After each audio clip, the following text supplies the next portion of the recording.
175 NBA player of all time. He is 10th all time in three-pointers. But on this season, he is shooting 23.8, which is last among three-point shooters with at least 50 attempts.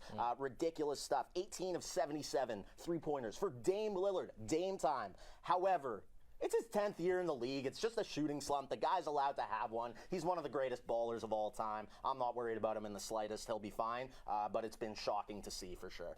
Let's look, first of all, why was she in Russia in the first place?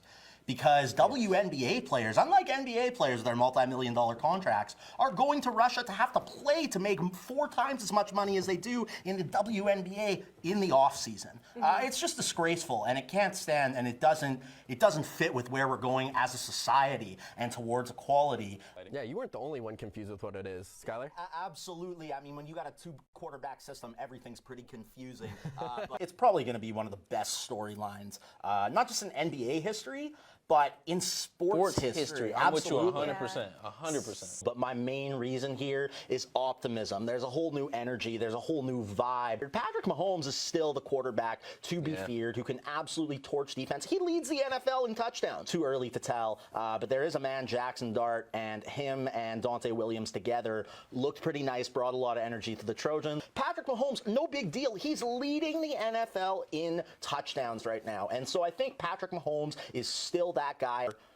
Lamar Jackson is the 7th leading rusher in the NFL. He is changing the way we evaluate quarterbacks, and he's a special player. When I tell you this guy is a Lakers historian, I've never known a soul to know more about the Los Angeles Lakers than Skyler Trepel right here. This guy really does his homework. He studies his stuff. He has a memory like a doggone elephant. It is crazy. No notes. This guy comes on here, no notes every week. And joining me is Skyler Trepel from LakersNation.com. Skyler, how you doing, man?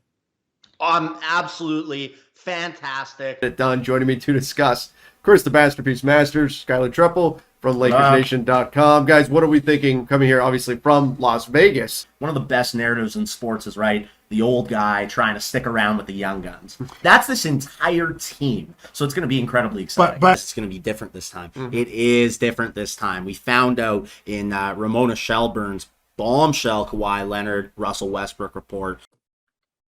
All right, everybody, welcome to an incredibly special episode of Mamba Moments. We have the legend herself in the house, Ramona Shelburne. You did probably the greatest Kobe profile of all time the day after he retired. So how did that profile piece that was so lengthy, so in-depth, so raw, so revealing for Kobe come together? If you need a reason to do one more story, how about talking very openly and honestly about what it was really like to be Kobe? What do you think is the overall legacy and impact Kobe wanted to leave behind? Helping people to feel inspired and to not let failure or difficult times or difficult anything get in your way. I find him really inspirational. Welcome to the Mamba Moments podcast. My name is Skyler Trepel, and I will be the host of this podcast.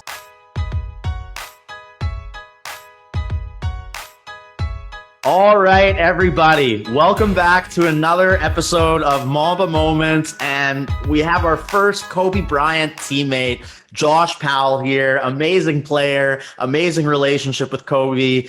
Josh, man, so excited to have you on the podcast today. Always appreciate you as a person, a player. That's why I'm so excited to have Lindsay Gottlieb, recently hired head coach of the USC women's basketball team here, and also the first NCAA women's basketball coach to ever be brought on as an assistant with the Cleveland Cavaliers. What do you think that sports journalists and fans can learn from Kobe's support of the women's game to become a better support or advocate, and overall how doing this can impact sports and society as a whole? That's a great question. Go on forever here. What is the most important lesson that you personally learned from Kobe Bryant? Man, that's a really great question, Skyler. Kobe always said that his purpose was to inspire others to be great in whatever they do. With you having had a Kobe Bryant-esque career in the field you do, reaching the highest heights imaginable, how do you find purpose and meaning in your career, or what do you feel has been the purpose of Well, that's a very good question, and I appreciate it. Interviews were incredible. I'm telling you, Cabby brought pillows to these interviews. He brought CD. I remember Kingdom Come, the Black Album, and you did your great research. memory. You knew Kobe Thanks. loved Jay, you know? So Thanks, that's really thanks. good too. One other question I would love to get your perspective on. You interviewed Kobe a lot in the mid 2000s. So you were one of the first people to interview him after he changed his number. Now, he told you that he changed it to number 24 because of 24 hours in a day. Obviously, Kobe always said, control what you can in a day. Then later in his career, he said it was the evolution. Then many people said different things. Why do you think, after all these years, that Kobe Bryant changed his number from 8 to 24 halfway through his career? That's a great question, Skyler. No one's ever asked me that. All right, thanks for tossing that over here. We've got Brooke Botkin, USC volleyball superstar. Now, Brooke, you guys are playing UCLA tomorrow. What are your thoughts and feelings going into the game so far? Us. Darko Milicic at number 2 over Dwayne Wade and Carmelo Anthony. And he's the worst, but he won a championship, so he's the worst player to ever win a championship, in my opinion. But wow, that is a bust. And Classy, just to reach on that. Has been the biggest NBA bust of history. Okay, I've got my answer here, and as a Canadian, I have to say this. It is Anthony Bennett at number 1 in 2013, drafted over Giannis Antetokounmpo, CJ McCollum, Victor Oladipo, and Rudy Gobert. We're on his stomping ground right now. It's true, and he played at UNLV right here and balled out. But in the NBA, he played, and even then, he was injury prone. He played like 30 games. He was amazing in high school. But in his NBA career, he played 151 games over 4 seasons. That's it as a number 1 pick. 4.4 points per game in only 12 minutes. Not even a full block steal or assist. 40% field goal percentage. 25% from 3. Poor guy. And I'm going to say Chet Holmgren, and I'll say one thing about Chet Holmgren. When Kevin Durant came in the NBA, everyone was saying, and for the Seattle Supersonics at the time, but Oklahoma City Thunder franchise as well, people were saying, he's too skinny. He's not going to put on strength. Everyone was saying this, so the dude was not going to succeed. It's the coldest take ever, so no one wants to admit it anymore, but I was high on him, so I remember this. Chet Holmgren is another guy who, you look at him already, you look at his first Summer League game, 23 points, 7 rebounds, 6 blocks, and my all-time Mount Rushmore is Michael Jordan. A collapse, that epic from Kawhi Leonard, who had just balled out one of the best playoff runs we've ever seen. He is the GOAT. He's generally universally regarded as the GOAT. It's Michael Jordan. Kobe Bryant, because he is arguably almost more skilled than MJ. He gets so underrated. You listen to any player, they have him in their top 5. Discredit anyone who doesn't. And after winning a three-peat, he went back-to-back, for goodness sakes. Then we have Kareem Abdul-Jabbar on there. We're actually almost we may be in the first decade of parity since the 1970s in the NBA, right? You had the Showtime Lakers in the 80s. You had the 90s Bulls. You had the 2000s Lakers. And you had the 2010 Warriors, who are now extending. After what I saw this year, and the development of some of their players, and even some Summer League players, and the fact that the Warriors have essentially created a win and develop era. For right now, though, it's Giannis Antetokounmpo. Absolutely. I just watched the movie Rise on Disney Plus about Giannis' story. It was unbelievable. It's got 95% on Rotten Tomatoes right now. Wow, I'm lifting out movie stats in a basketball discussion. And the very tough decision to make is between Magic Johnson and LeBron, but of course it's going to be LeBron because he is second all-time in scoring, while being almost as good of a passer as Magic Johnson. Yes, he has 1 championship less, 6 finals losses, but you still got to give the nod to LeBron and how he's impacted the game. Can't forget about Magic, though, but he's not on this Mount Rushmore. All right, I'm going to start out with something a little bit different. It's always LeBron and MJ, but I'm going to take out a page out of guys like Magic Johnson, Allen Iverson, Shaquille O'Neal's book, who say Kobe Bryant must be included in the GOAT debate. He is one of those unicorn-type players. He's long, he's lengthy, he can defend, he can protect around the rim, he can score any way you want it. And I think that with that Thunder offense, with a play, I think Josh Giddey's incredible playmaking ability is going to help Chet.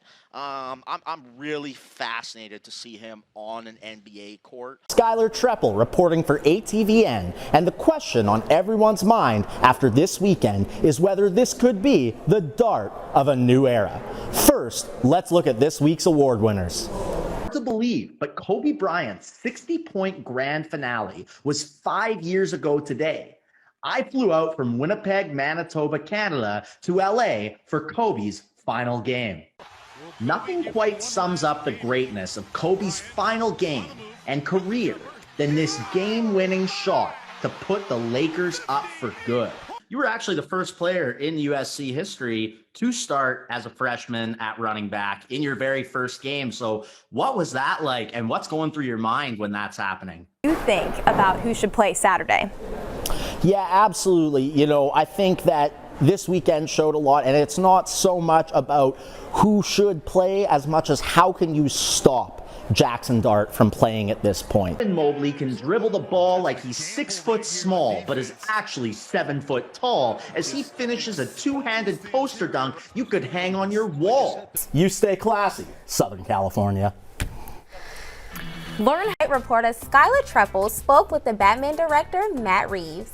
I was able to ask him about the film and how he was influenced by other iterations of the character, including the 4-time Emmy-winning 1992 animated Batman series, and which series he grew up on. Well, I mean, look, in there's that thing from the animated series where Kevin Conroy says, you know, I am the night, I am vengeance. Yeah. Take it away, Skyler, for the critics panel. Hi everyone, my name is Skyler Trepel, and I will be hosting our Entertainment Critics Panel post-Oscar edition for College Pop today. We have our fantastic film critic, John Walker, the marvelous music critic, Ing Tao Lu, and our great games critic, Dominic D'Amico, zooming in later. You keep doing what you're doing. Congratulations to you on your podcast. Salute, give you your roses. Y'all make sure y'all give them his roses. And make sure y'all follow, spread the word to your friends and family that they follow you. So thank you for allowing me the chance to come on here and give a little bit about my story.